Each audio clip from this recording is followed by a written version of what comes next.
şey olmaz. Duygular değişir, hayallar quruyur.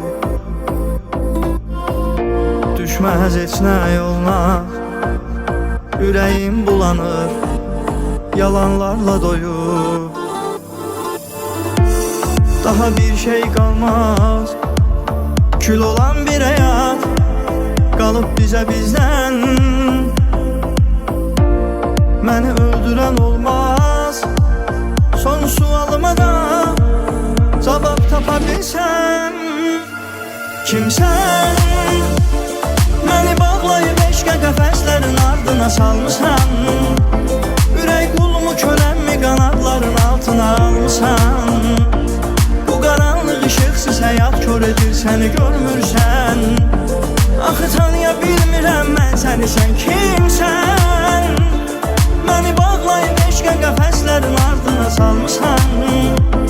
Ürək qulumu köləmmi qanadların altına almışsan.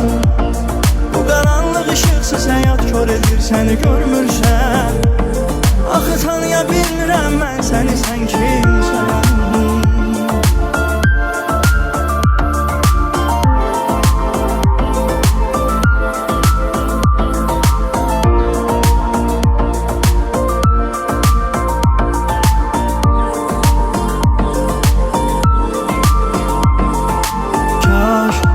Unuda bilərdim mən səni bir dəfəlik, silsə fikirlərim.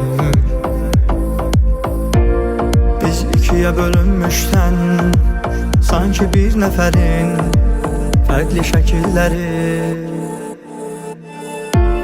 Bəlkə geriyə dönərdim mən, itirib qüruru, qırıb özümü. Yuxularımda gəlsən sən, soruşardım mən, açaraq gözümü. Kimsən? Məni bağlayıb eşqə qəfəslərin ardına salmışsan. Ürək qulumu köləmmi qanadların altına almışsan. Bu qaranlıq işıqsız həyat kör edir, səni görmürsən. Axı tanıya bilmirəm mən səni, sən kimsən? Məni bağlayıb eşqə qəfəslərin ardına salmışsan. Ürək qulumu köləmmi qanadların altına almışsan.